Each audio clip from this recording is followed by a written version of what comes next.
માતાજી મિત્રો, જય દાદા દ્વારકાથી, જય મા ભવાની. કેમ છો બધા? મજામાં? મિત્રો, આજે આપણે વાત કરી છે પ્રતિક દર્શન. આપણા ધર્મશાસ્ત્રોની અંદર લગ્નથી માંડીને, જન્મથી માંડીને મરણ સુધીના જે પ્રતિકો આપણા ઋષિ મુનિઓએ, જે આપણા કર્મકાંડ મુજબ બ્રાહ્મણ દેવતાએ ના સાનિધ્યની અંદર જે વિધિઓ થાય છે અને મૂક્યા છે, એની પાછળ કંઈ ને કંઈ રહસ્ય છુપાયેલા છે. મિત્રો, કોઈ પ્રતિક દર્શન એવું નથી કે જે નકામું છે. આજનો ભણેલ ગણેલ અને એજ્યુકેશન મેળવેલો, જે જીવનના પાઠમાં નપાસ થયેલો જે વર્ગ છે, એ એમ કહે છે કે ભાઈ આવું ન હોવું જોઈએ ને, આ શું છે ને, આ બધું ખોટું છે ને, આ તો આમ છે ને તેમ થાય ને, આવું હોય તો જ ચાલે ને, આવું ન હોય તો શું ન ચાલે. તો આ મિત્રો બાહ્યાત વાત હું ગણું છું મારી દ્રષ્ટિએ. કારણ કે કંઈ ને કંઈ પ્રતિક દર્શનો જે છે ને, કંઈ ને કંઈ મૂકેલા છે ને આપણા શાસ્ત્રોમાંથી, એ કંઈ ને કંઈ આપણને સૂચવી જાય છે, આપણા ફાયદા માટે હોય છે. એટલે આપણે એવા થોડાક પ્રતિક દર્શનની વાત કરીએ. તો મિત્રો, સૌ પ્રથમ આપણે વાત કરીએ કે જ્યારે માણસ પોતે જે બાળકમાંથી યુવાન બને, યુવાનીમાંથી જે પોતે લગ્ન ગ્રંથિથી સ્ત્રી અને પુરુષ જોડાય અને જે પ્રભુતામાં પગલાં ભરીને દાંપત્ય જીવનની શરૂઆત કરવા જ્યારે ભેગા થાય, ત્યારે પ્રથમ જ્યારે એની સગપણ થાય ત્યારે ગોળ ધાણા ખવાય. તો જે ગોળ ધાણા કેનું પ્રતીક છે? તો ગોળ ધાણા ગળપણ અને સ્નિગ્ધતાનું ગુણ છે, કે જેના લીધે જે આજ અમારા સંબંધો જે એકદમ ગળ્યા ગોળ જેવા રહેશે અને એકબીજા અમે માનવતાના સંબંધ તો અમારા હતા, પણ અમારા વ્યવહારિક સંબંધે અમે એકબીજાને આજ બંધાઈએ છીએ. ત્યાંથી આગળ જઈએ એટલે આપણા શુભ કાર્યની અંદર લગ્ન લેવાય, અને લગ્ન લેવાયા પછી આપણે જ્યારે આપણા ઘરે આપણા લગ્નનો જ્યારે માંડવો નાખવામાં આવે, થાંભલી રોપવામાં આવે, ત્યારે મિત્રો આપણે જોઈ છીએ ને કે થાંભલી આપણે રોપી છે, તો થાંભલી ક્યાંય રોપાય છે કે સાતી રાખે છે, અને આવી ઘણી જૂની પરંપરા છે, અને જેવા પ્રતિકોના આપણે દર્શન થાય છે. તો એમાં આપણે બે પ્રતિકની વાત લઈએ. તો થાંભલી છે, થાંભલી આપણે થોડની જ કેમ રોપીએ, બીજાની કેમ નહીં? તો મિત્રો, થોર છે ને એ કદાપી નષ્ટ નથી થતો. એટલે અમૃતત્વ જેવું એ વૃક્ષ છે, એટલે એ થોર જે છે ને એને આપણે થાંભલી રૂપે રાખીએ છીએ. તો ક્યાંય સાતી રાખે છે, તો સાતી છે ને એ કૃષિ સંસ્કૃતિનું મેન સાધન છે. એ સાતીને જે જમીન ઉપર ચડાવીને, ધરતી માતા ઉપર ચડાવીને એનું ઉત્પાદન મેળવીને આપણું ઉદર પોષણ થાય છે. એટલે મિત્રો, અહીંયા આપણે સાતીનું પ્રતીક રાખીએ છીએ, કે આપણે જાણીએ છીએ કે આપણું જીવનકાળ આનાથી શરૂઆત થશે, તો આપણે સાતીનું પ્રતીક રાખીએ છીએ. તો ત્યાંથી આપણે આગળ જઈએ મિત્રો, એટલે જ્યારે આપણે માયરાની અંદર આપણે ચડીએ, આપણે લગ્નમાં જ્યારે આપણે પ્રભુતામાં પગલાં મૂકવાનો હવે ટાઈમ થતો હોય, ત્યારે આપણે માયરામાં ચડીએ, વાજતે ગાજતે આપણા ઘરે જઈએ, અને અહીંયા વરવધુ જ્યારે એને પોખવામાં આવે, પોતાના દ્વારે પોખવામાં આવે, ભાભી દ્વારા પોખવામાં આવે, માતા દ્વારા પોખવામાં આવે, અને જે એમાં જે પ્રતીક આવે છે, તો એમાં પ્રતીક આવે છે કે સૌ પ્રથમ એને જે પિંડ છે એ માથે ઉતારીને ફેંકે છે.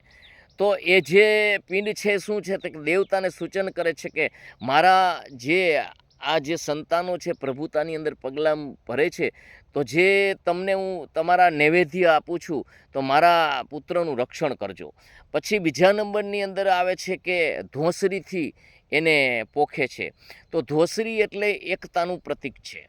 બંનેએ સમન્વય રીતે ચાલવું, સમન્વય રીતે જીવન જીવવું, અને સમન્વયથી સુખ દુઃખનો સામનો કરવો. ગમે તેવી પરિસ્થિતિ વિકટ આવે કે સરળ આવે, એમાં સાથે રહેશું. અમે કોઈ દિવસ આગળ પાછળ નહીં ચાલીએ, અને અમારું જીવન આવી રીતે સમન્વયથી ચલાવીને અમારો સંસાર ફળીભૂત કરશું, અને જે ઈશ્વર જેવો સંસારની નેમ રાખી એ મુજબ અમે ચાલશું. આ જે છે એ સમન્વયનું પ્રતીક છે, કે બેયને સારી રીતે સરખી રીતે ચાલવાનું છે. હવે તમારે બેયને એક બની જવાનું છે, અને એક વિચાર અને એક દ્રષ્ટિથી મંથન કરીને ચાલવાનું છે. તો આગળ ને ચાલશો તો નહીં એક ચાલશે, એક પાછળ રહેશે તોય નહીં ચાલે. સમન્વયથી ચાલશે તો જ ચાલશે સંસાર. એટલે આનું પ્રતીક છે મિત્રો. બીજું પ્રતીક પ્રતીક આવે છે આપણે જોઈને, તો ઝેરણી. ઝેરણી કેનું કામ કરે? તો કે ઝેરવાનું. આપણે દહીં હોય અને એ દહીંને ઝેરે છે, એમાં પાણી પડે છે, એમાં વિવિધ પ્રકારના પદાર્થ ઉત્પન્ન થાય છે. પણ ક્યારે થાય છે?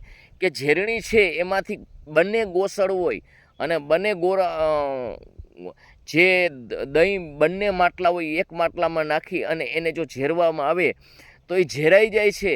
એમ આપણા જીવનમાં એકબીજામાં ગમે તેવું જીવનમાં પરિસ્થિતિ આવે તો એકબીજામાં ઝેરાઈ જશું, એકબીજાને સમર્પિત થઈ જશું, એકબીજાના સુખદાખના ભાગીદાર થશું, એકબીજાનું જીવન સમર્પિત કરી દેશું.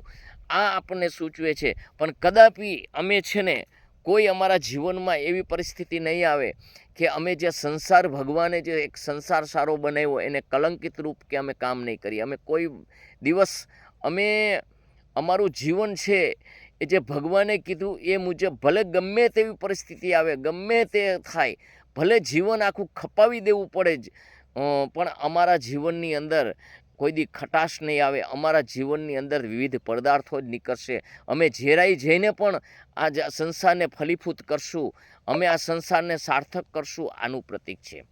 પછી મિત્રો ત્યાંથી આપણે આગળ જઈએ તો બે કોળિયા હોય વરવધુના જે બાજોઠ ઉપર ઊભા રાખે છે. બાજોઠ પણ જો સરખા રાખવામાં આવે છે, બાજોઠને પણ પાસે એવી રીતે રાખવામાં આવે છે, એ પણ એકતાનું પ્રતીક છે. એવી રીતે પછી આગળ જે એનો પગ મૂકી અને જે આગળ પ્રસ્થાન કરવાનું માયરે જ્યારે ચડવાની વાત આવે છે ત્યારે બે કોળિયા આવે છે. બે કોળિયાને સૂતરથી એકબીજાને સામા બાંધી દેવામાં આવે છે, ગૂંથી દેવામાં આવે છે. અને જ્યારે પ્રસ્થાન કરતો પહેલો પગ જ્યારે વરવધુ મૂકે ત્યારે કોળિયા ઉપર મૂકે છે અને એક એના વજનથી કોળિયા બે તૂટી જાય છે. કોળિયા તૂટવાથી એકબીજામાં ભળી જાય છે. પછી ખબર નથી પડતી કે કયા કોળિયાનું કાચલું કેનું છે, કેવું હતું. એવી રીતે અમારા જીવનમાં અમે આવી રીતે ભળી જશું. કોઈ અમને અમારા જીવનમાં કહી નહીં શકે કે કોનું જીવન કેવું છે. બેને સરખું જ જીવન દેખાશે એવું અમે જીવન જીવશું. અમે ખતમ થઈ જશું પણ અમે અમારી એકતા નહીં તોડીએ. આ જે છે ને એનું પ્રતીક છે. તો મિત્રો જીવનની અંદર આવા જે આપણા પ્રતીક દર્શનો જે આપ્યા છે ને એની પાછળ ઋષિ મુનિઓએ કંઈ ને કંઈ આપણને ઉદ્દેશ આપી અને સમજાવ્યા છે. પરંતુ આપણને સમજવાની કાં તો જરૂર નથી અને કાં આપણે સમજવા માગતા નથી અને આપણને એવું બધું બાહ્યાત લાગે છે, ગમતું નથી. ત્યારે આપણે જીવનમાં આજે લવ મેરેજ કરીને આપણે દુઃખી થઈ રહ્યા છીએ. મિત્રો પછી એમ આગળ ચાલે છે અને માયરાની અંદર જાય છે, ફેરા ફરે છે. અને પછી આપણે ફેરા વિશે પણ કહેશું, પણ બીજા વિડીયાની અંદર કહેશું, લાંબુ થઈ જશે. એટલે આપણે વાત કરીએ તો એ માયરાની અંદર જઈ અને યજ્ઞ સામગ્રી ભેગી કરી વેદીમાં જે દેતવાને પધરાવી અને જે ફેરા ફરે છે, કોઈ 4 ફેરા લે છે, ક્યાંય 7 ફેરા લે છે, પણ પ્રત્યેક ફેરા પાછળ પણ મહત્ત્વ છે. એમ ફેરા પરિપૂર્ણ થયા બાદ જે વરવધુ પ્રભુતાની અંદર જ્યારે પગલાં ભરવાની ત્યારે છે, લગ્ન સંપન્ન થાય છે ત્યારે જે પત્ની છે એના શેથાની અંદર સિંદૂર પૂરવામાં આવે છે. પતિ સિંદૂર પૂરે છે. એટલે પતિ સિંદૂર પૂરી અને પોતે એમ કહે છે કે આજથી તું મારી છે અને હું તારો છું. આ પણ એકતાનું પ્રતીક છે. અને જે સ્ત્રી સૌભાગ્યવતી જ્યારે એના માથાની અંદર જ્યારે સિંદૂર પૂરે છે ત્યારે પ્રત્યેક સમાજને એ નારી ગમે ત્યાં જાય છે એના ઉપર બધા બેન દીકરીના દ્રષ્ટિથીને જોવે છે. કારણ કે એ હવે કુંવારી નથી, કોઈ એના માથે હક જકાવી શકે એમ નથી. કારણ કે એ કોઈને વરી ચૂકી છે, કોઈની બની ચૂકી છે, કોઈની થઈ ચૂકી છે. તો આ બધા જે પ્રતીક છે ને એ આપણને કંઈ ને કંઈ સૂચવે છે. એ માટે આપણા ઋષિમુનિએ પ્રતીક મૂક્યા છે. કારણ કે કોઈ પણ વસ્તુ છે એની તમે ડિગ્રી લ્યો પણ એનું કંઈક લેખિત હોય છે. એમ આ જીવનમાં કંઈક આ જે ભગવાને બંધાવેલું જે બંધારણ છે, ભગવાનનું જે બંધારણ છે, સાંસ્કૃતિક બંધારણ છે, એની પાછળ પણ કંઈક આવા ઉદ્દેશો છુપાયેલા રહે છે. એટલે મિત્રો જીવનની અંદર કોઈ પણ પ્રતીક જે આપણે મૂક્યા છે ઋષિ મુનિઓએ એની અંદર કોઈ નકામા નથી. કારણ કે આપણે એને સમજવાનો અભ્યાસ નથી કર્યો, આપણે એને જાણવાનો અભ્યાસ નથી કર્યો, એટલે આપણને એવું બધું દેખાય છે. એટલે મિત્રો જીવનમાં જે પ્રતીક દર્શનો મૂકવામાં આવ્યા છે ને એ એકદમ સચોટ અને બહુ એનું મંથન કરી અને આપણા ઋષિ મુનિએ મૂક્યા છે. તો મિત્રો મારો આ વિડીયો તમને કેવો લાગ્યો તો તમારા મંતવ્ય જણાવજો, લાઈક કરજો, શેર કરજો, સબસ્ક્રાઈબ કરજો અને કોમેન્ટ કરજો. તો મિત્રો આપણે સમયની પાબંદી હોય એટલે આપણે એવી રીતે જ વિડીયો ટૂંકા રાખવા પડે છે. એટલે આપણે બધાનો આભાર માનું છું. મને જે ચાહે છે મારા સબસ્ક્રાઈબર છે એને પણ હું આભાર માનું છું, મારા વિડીયા જોવે છે એનો પણ હું આભાર માનું છું અને કોમેન્ટ કરે એનો પણ હું આભાર માનું છું. તો આવો કાયમી માટે પ્રેમ રાખો. જય માતાજી, જય દાદા દ્વારકાધીશ, જય મા ભવાની.